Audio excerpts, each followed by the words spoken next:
नमस्कार दोस्तों, let's learn scientia channel में आपका स्वागत है।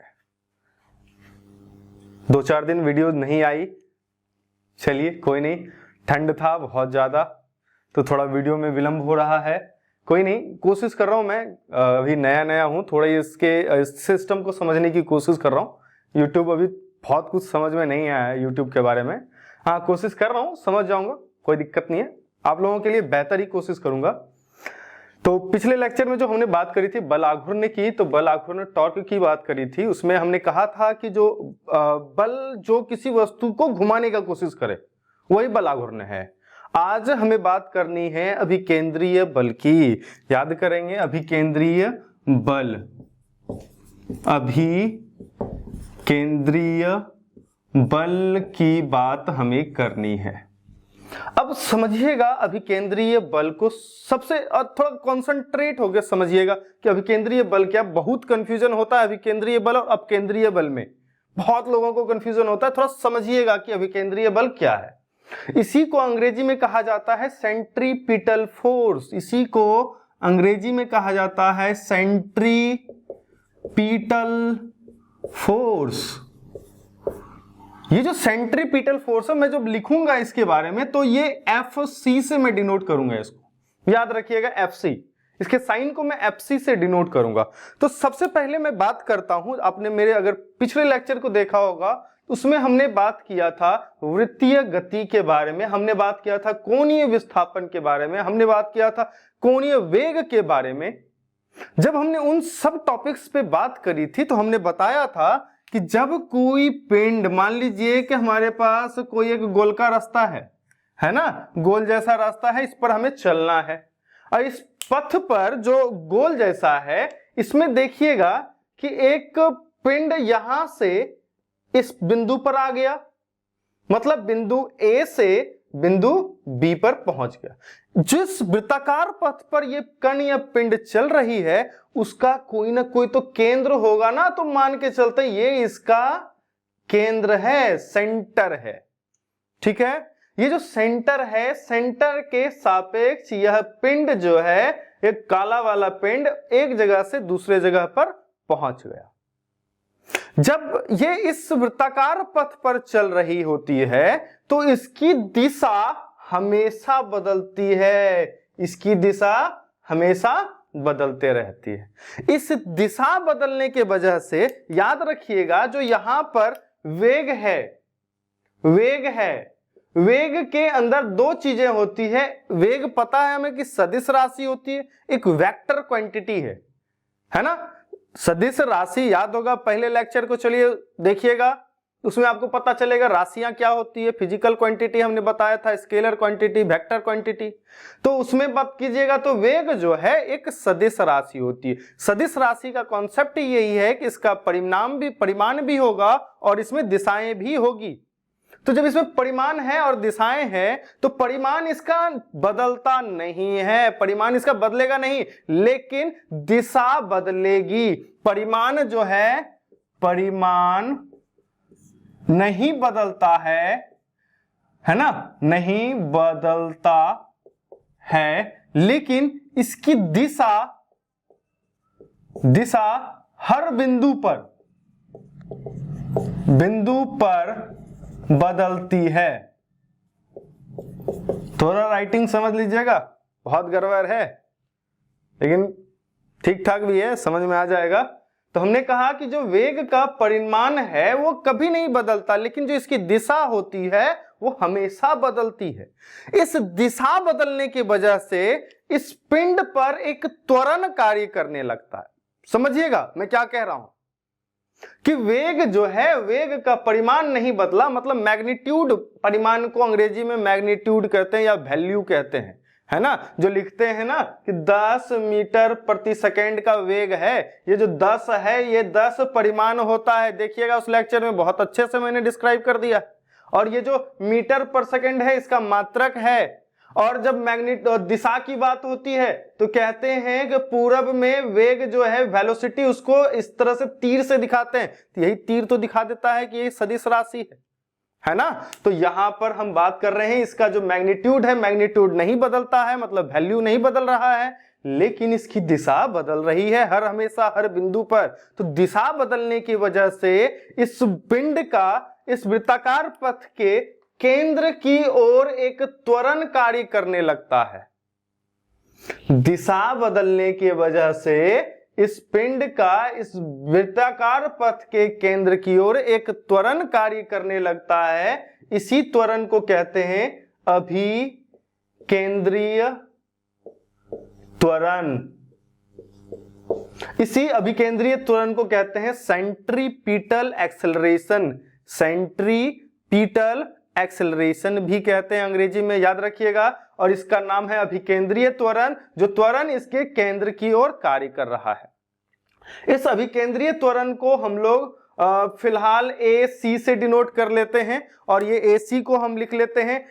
AC बराबर क्या होता है, याद होगा F V स्क्वायर बटे R होता है। हमने देखा है कि AC बराबर V स्क्वायर बटे R, या इसी को R ओमेगा स्क्वायर से प्रदर्शित किया जाता है। एक मैं लेक्चर वीडियो बनाऊंगा कि ये कैसे होता है, इसको सिद्ध करके मैं दिखाऊंगा। इसके फॉर्मूला को डेराइव करके मैं कोशिश करूंगा आपको समझाने की। अभी सिर्फ समझिए कि जो अभिकेंद्रीय त्वरण इस केंद्र की ओर कार्य कर रहा है, उसका जो फॉर्मूला होता है AC बराबर V स्क्वायर बटे R या R ओमेगा स्क्वायर। V जो है इस पिंड का वेग है, R जो है इस वृत्ताकार पथ की त्रिज्या है, ओमेगा जो है यहाँ पर वह कोणीय वेग है। कोणीय वेग वाला लेक्चर देखिए, बड़ा मजा आएगा, उसमें ओमेगा के बारे में हमने विस्तार से समझाया है।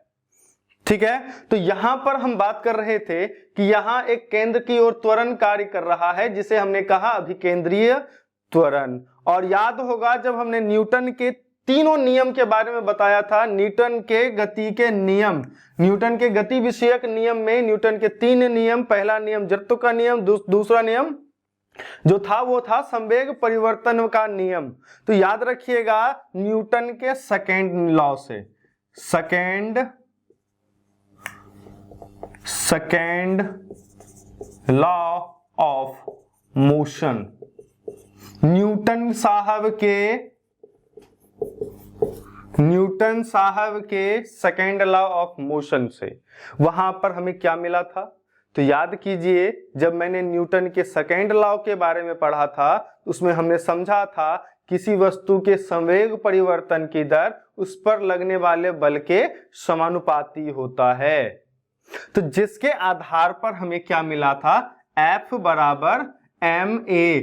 F क्या है, यहां पर F बल है, m क्या है, m पिंड का द्रव्यमान है, और a क्या है, इस पिंड पर लगने वाला त्वरण है, जो उस पर कार्यरत त्वरण है।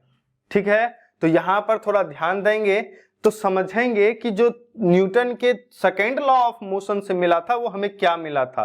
तो यहां पर समझते हैं जो त्वरण है, त्वरण मतलब है कि जब किसी पिंड पर कोई बल लगता है तो वहां पर कोई ना कोई त्वरण जरूर लगता है, समझिएगा। और हमने कहा कि जिस दिशा में, उस वीडियो में देखिएगा तो मैंने बताया है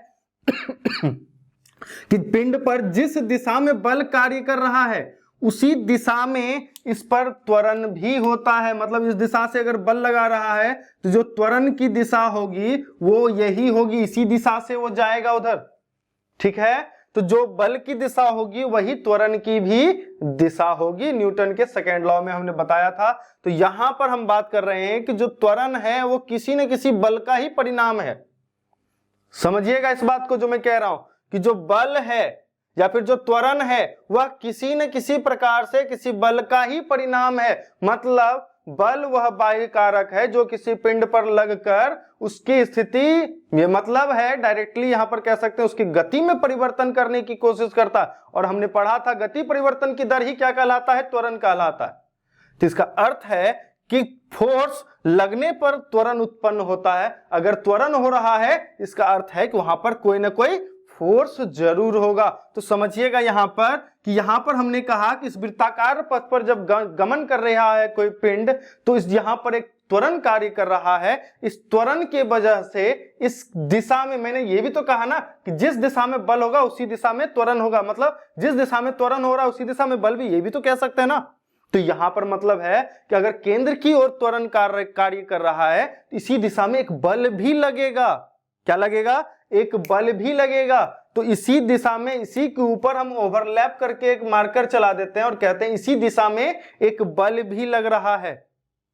न्यूटन के सेकेंड लॉ से वृत्ताकार पथ पर गति कर रहे या गमन कर रहे पिंड का उसके केंद्र की ओर खिंचाव बल, केंद्र की ओर लगने वाला बल या केंद्र की ओर खिंचाव बल को ही अभिकेंद्रीय बल कहते हैं। तो मतलब है कि इसी को जो केंद्र की ओर खींच रहा है, इसको, इसी को क्या कहते हैं हम लोग, अभिकेंद्रीय बल। ठीक है, इसी अभिकेंद्रीय बल को हमने डिफाइन किया कि जब कोई भी वस्तु किसी वृत्ताकार पथ पर गमन कर रही है तो गमन करते वक्त इसके केंद्र की ओर एक त्वरण कार्य करता है। और हमने न्यूटन के द्वितीय नियम में पढ़ा कि त्वरण किसी न किसी बल का ही परिणाम होता है। तो इस अर्थ पर हमने कहा कि जो अभिकेंद्रीय बल है वह किसी पिंड का एक आंतरिक बल है जो इसको केंद्र की ओर खींच रहा है। केंद्र की ओर अगर पूछे कि केंद्र की ओर क्यों खींच रहा है, तो हम कहेंगे जो त्वरण है यहां पर अभिकेंद्रीय त्वरण वो केंद्र की ओर खींच रहा है। तो पता है कि जो जिस दिशा में बल होगा उसी दिशा में त्वरण होगा। इसका मतलब है कि जिस दिशा में यहां पर त्वरण है, अभिकेंद्रीय त्वरण है, उसी दिशा में अभिकेंद्रीय बल भी होगा। ठीक है, तो इसी को हम क्या कह सकते हैं, अभिकेंद्रीय बल। और समझते हैं जरा अभिकेंद्रीय बल के फॉर्मूला को कैसे हम लोग लिखते हैं, है ना, इसके फॉर्मूला को कैसे हम लोग निरूपित करते हैं। तो समझिए कि अभिकेंद्रीय बल, बल तो बल होता है ना भैया, हमने एफसी कह दिया। नॉर्मल जो बल होता है वो द्रव्यमान गुना एक्सेलरेशन होता है ना, तो यहां पर द्रव्यमान तो होगी ही, द्रव्यमान तो होगी ही, लेकिन जो यहां पर त्वरण होगा वो कौन सा त्वरण होगा, एसी वाला त्वरण होगा ना, मतलब अभिकेंद्रीय त्वरण होगा। यहां पर हम कह सकते हैं ये त्वरण कैसा होगा, एसी वाला त्वरण होगा।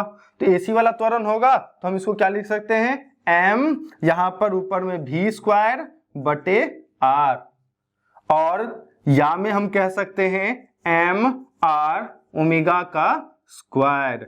मतलब है अभिकेंद्रीय बल जो है यो इस तरह से हमें प्राप्त हो सकता है। यहां पर m उस पिंड का द्रव्यमान है जो पिंड उस वृत्ताकार पथ पर गति कर रही है, और v जो है उसका वेग होगा, r जो है उसकी त्रिज्या होगी, ओमेगा जो है उस पर लगने वाला कोणीय वेग होगा। याद रखिएगा इन फॉर्मूलाज को, क्योंकि कभी कभी पूछ लिए जाते हैं, ठीक ना। और समझते हैं इसको उदाहरण से। हम लोग उदाहरण से देखा होगा आपने मौत का कुआं वाला खेल, सर्कस में गए होंगे, है ना, कि दुगो मोटरसाइकिल वाला रहता है और एक कुआं रहता है, उस कुआं के चारों तरफ घूमता है, ऐसे करके उसके चारों तरफ वो घूमता है, चक्कर लगाता है। तो ना तो बाहर गिर जाता है ना ही अंदर गिर जाता है, उसको तो अंदर खींचा जाना चाहिए, नहीं तो बाहर खींचा जाना चाहिए था, है ना। तो वो देखिएगा कि हमेशा गोल गोल गोल गोल उसके चारों तरफ घूमता है। मोटरसाइकिल से वह जो रिक्वायर्ड, जो कि जरूरत वाला त्वरण है, वो मोटरसाइकिल से वो उत्पन्न कर देता है, जिसके कारण वो उसके चारों तरफ घूम सकता है। क्योंकि पता है जो जरूरत के हिसाब से त्वरण को उत्पन्न कर दिया, उतने ही जरूरत के हिसाब से उस पर क्या लग गया, अभिकेंद्रीय बल भी लगने लगा, अभिकेंद्रीय बल भी बराबर। और पता है इसी चीज से अब क्या आएगा हमारे पास, अभिकेंद्रीय बल है तो यहां से निकलेगा आपका अपकेंद्रीय बल, अपकेंद्रीय बल निकलेगा। कैसे निकलेगा भैया, तो बताएंगे न्यूटन चचा बताएंगे कि न्यूटन के third law of motion, third law of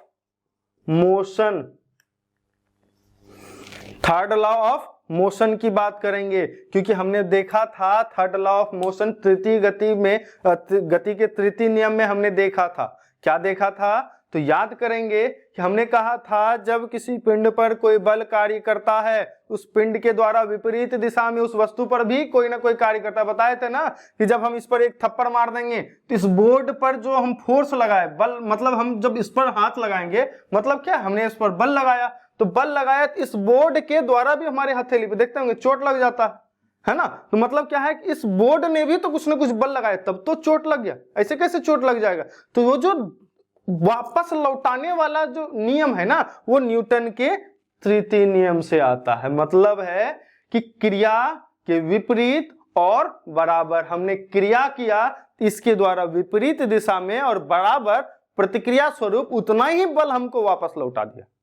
भैया देखिए क्या हुआ कि जितना हमने इस पर बल लगाया उतना ही प्रतिक्रिया स्वरूप यह बोर्ड भी मेरे हाथ पर बल लगा दिया। जितना बल हम लगाएंगे उतने ही लगा दिया, है ना। मतलब जैसा कर्म करेंगे वैसा ही होगा। तो वही कहानी यहां पर भी अप्लाई हो गया कि मतलब जितना जोर से लगाएंगे थप्पड़ उतने जोर से हमको भी चोट लगेगा, तो उतने जोर से मजबूत भी रहना होगा, है ना। तो थोड़ा समझिएगा ये कहां से आया, न्यूटन चचा के तृतीय नियम से मिला। तो न्यूटन चचा के तृतीय नियम से न्यूटन चचा ने कहा कि जब कोई बल कार्य कर रहा होगा तो उस बल के विपरीत भी कोई ना कोई बल कार्य करेगा। तो यहां पर जब केंद्र की ओर इसको खींचने वाला एक बल लग रहा है ना, उसी समय एक बल और जागृत हुआ और इसको बोलता है बाहर खींच लेंगे। यह जो बाहर खींचने वाली प्रवृत्ति होती है मतलब केंद्र से बाहर। अभी केंद्रीय बल क्या था, केंद्र की ओर, लेकिन अब केंद्रीय क्या है, केंद्र से बाहर की ओर जो खींचने की प्रवृत्ति हो गई, यही प्रवृत्ति को क्या कहा आपने, अपकेंद्रीय बल। मतलब अभिकेंद्रीय बल और अपकेंद्रीय बल की दिशा हमेशा अलग अलग होगी, दोनों की दिशा हमेशा विपरीत होगी। इस बात को याद करके रखिएगा कि अपकेंद्रीय बल और अभिकेंद्रीय बल की दिशा हमेशा विपरीत होगी, क्योंकि जो अभिकेंद्रीय बल है वह अभिकेंद्र त्वरण की वजह से उत्पन्न हुआ, लेकिन जो अपकेंद्रीय बल है वह अभिकेंद्रीय बल के ही परिणाम है, या फिर अभिकेंद्रीय बल के न्यूटन के तृतीय नियम का ही एक रिजल्ट है, जिसकी वजह से यहां पर अपकेंद्रीय त्वरण लग रहा है। अब हमने कहा था कि इस पे मोटरसाइकिल वाला घूमता है, ना ही वो बाहर जाता है ना ही वो अंदर घूमता है। मतलब है कि जब ये एक विशेष त्वरण उत्पन्न कर दे रहा है तो ये चारों तरफ घूम रहा है, लेकिन अंदर की ओर तो एक बल खींच रहा है ना, तो उसको अंदर गिर जाना चाहिए, लेकिन नहीं गिरेगा। क्यों नहीं गिरेगा, क्योंकि उसको बाहर खींचने के लिए एक अपकेंद्रीय बल तो लग रहा है ना, जो कि उसको बैलेंस करके रखा हुआ है। और देखिएगा बहुत जगह पर जो नया नया लड़का सब है बड़ा स्टंट मारता है टर्न पर, है ना, वो क्या करता है, मोटरसाइकिल को झुका लेता है। वो झुकाता है और ज्यादा झुक जाता है, जितना झुकाता है उससे ज्यादा झुकता है। कारण क्या है कि यहां पर जब वृत्ताकार पथ हो जाता है तो पथ के केंद्र की ओर उसको एक खिंचाव बल लगने लगता है, जिस खिंचाव बल को हमने क्या कहा था, अभिकेंद्रीय बल। वो गिरता इसलिए नहीं है क्योंकि वह विशेष त्वरण उत्पन्न कर देता है, जिस विशेष त्वरण के वजह से जो है वहां पर प्रॉपर अपकेंद्रीय बल भी लगने लगता है, जिस वजह से वह गिरता नहीं है। जिस दिन इन दोनों में से कोई इनबैलेंस हो गया, मतलब समझिए भगवान को मिस कॉल मार दिया, गया, टाटा बाय बाय, है ना।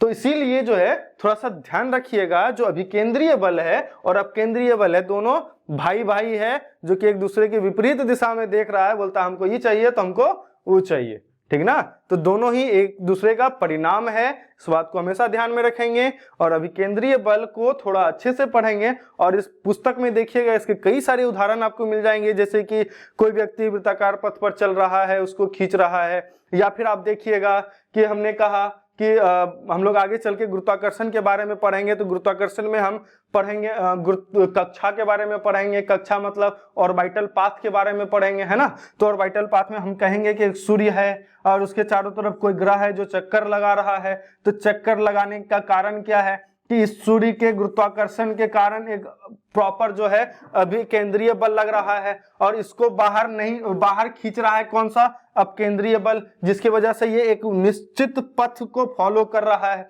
ये हम लोग पढ़ेंगे, लेकिन समझिए कि यहाँ पर जिस वजह से पृथ्वी सूर्य पे नहीं चला जाता है, ना ही सूर्य से बाहर अपने कक्षा से बाहर चला जाता है, उसका क्या कारण है, अभिकेंद्रीय और अपकेंद्रीय बल ही कारण है।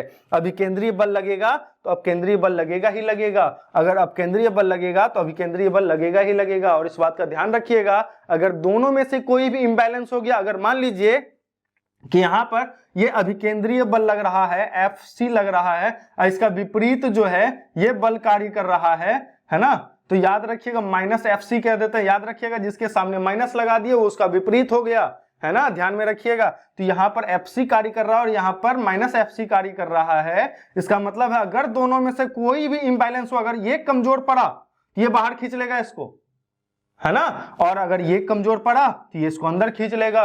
दोनों क्या होना चाहिए, विपरीत और बराबर होना ही चाहिए। ये कौन कहे थे, न्यूटन चचा बोले थे, है ना। तो ये सारा नियम भी हम लोग देखेंगे, लेकिन इसके कई सारे उदाहरण हैं जो पूछे जाते हैं विशेषकर, उसको थोड़ा सा आप लोग देख लीजिएगा। मौत के कुआं में क्यों नहीं गिरता है, तो अभिकेंद्रीय त्वरण के कारण, अभिकेंद्रीय बल के कारण या अपकेंद्रीय बल के कारण, है ना। और सूर्य के चारों तरफ कोई ग्रह चक्कर लगाता है, किस कारण से, तो कहेंगे अभिकेंद्रीय और या अपकेंद्रीय बल के कारण। तो इससे कई सारे उदाहरण हैं, आप लोग थोड़ा पुस्तक भी देखेंगे, है ना। और इसमें एक और बेहतरीन उदाहरण है, दूध से मक्खन निकालना, है ना। एक छतनी रहता है, मटका में छाली डाल के या फिर दही डाल के उसको महा जाता है, जिससे कि मक्खन जो है अपकेंद्रीय बल के कारण बाहर निकलने लगता है, समझिएगा। और वॉशिंग मशीन वाला कहानी देखिएगा, तो वॉशिंग मशीन में देखिएगा कि अंदर में एक ड्रायर होता है, या फिर जो वॉशिंग मशीन का बॉक्स होता है यहाँ पे बीच में है, ये कपड़ा को बाहर की ओर फेंकता है। मतलब वॉशिंग मशीन किस बल के आधार पर काम करता है,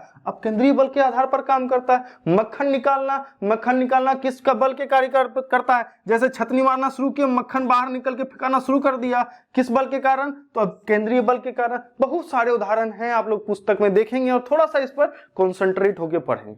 चलिए इतना ही समझिए फिलहाल के लिए, तब तक के लिए जय हिंद, जय भारत। अगले लेक्चर में मिलते हैं। थोड़ा सा वीडियो को लाइक कीजिए और थोड़ा कोशिश कीजिए कि इसको ज्यादा से ज्यादा लोगों तक पहुंचा सकें, और मैं कोशिश करूंगा आप लोगों के लिए एक बेहतर नॉलेजेबल चीजें ला सकूं। तब तक के लिए जय हिंद, जय भारत।